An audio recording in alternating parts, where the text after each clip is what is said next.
Consignment क्या होता है? देखो, एक बिजनेसमैन है, वो अपनी लिमिट में यानी कि अपने स्टेट में, अपने सिटी में या फिर अपनी कंट्री में कोई माल सामान है वो सेल कर रहा है, ठीक है।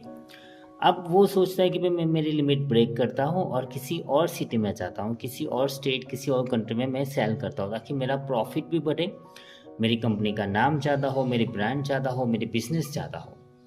तो वहाँ पे जाने के लिए उसको वहाँ पे ब्रांच ओपन करना पड़ेगा, ब्रांच ओपन करने के लिए वहाँ पे उसको शॉप लेना पड़ेगा और बहुत सारी मैनेजमेंट करना पड़ेगा। तो इसके सॉल्यूशन में ये क्या सोचता है, ये सोचता है कि भाई मैं जो मटेरियल सेल करता हूँ, मान लो जीन्स टी शर्ट हो गया, तो उस सिटी में जो बंदा जीन्स टी शर्ट सेल कर रहा है ये इसको अप्रोच करेगा और बोलेगा भाई देख, तू ABC कंपनी के जीन्स टी शर्ट सेल कर ही रहा है, तो मेरी कंपनी के भी जीन्स टी शर्ट सेल कर दे अपनी दुकान में। ये मैं माल सामान दे रहा हूँ, अपनी दुकान में रख दे, अपनी शॉप में रख दे और मेरी भी सेल कर दे। उसके बिहाफ में तेरे को कमीशन मिल जाएगा। रेडी? तो ये बंदा इसकी शॉप में अपना माल सामान रख देता है और सेल करता है और इसको इसके बिहाफ में कुछ कमीशन मिल जाता है, ठीक है। इस चीज़ को बोलते हैं कंसाइनमेंट।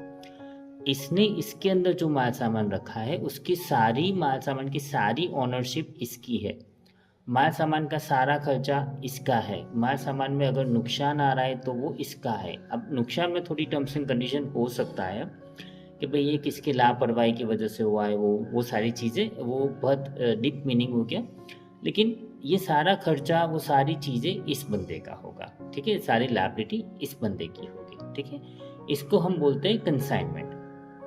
जो बंदा माल सामान किसी और को सेल करने के लिए दे रहा है तो उस बंदे को हम बोलेंगे कंसाइनर, ठीक है। और जो बंदा अपनी शॉप में माल सामान ले रहा है बेचने के लिए उसको बोलेंगे कंसाइनी, ठीक है। और ये दोनों मिलकर एक अग्रीमेंट साइन करेंगे, उसको बोलेंगे कंसाइनमेंट अग्रीमेंट, ठीक है। अब ये बंदा इसको क्यों देता है, उसके पीछे भी बहुत सारे क्वेश्चंस हैं।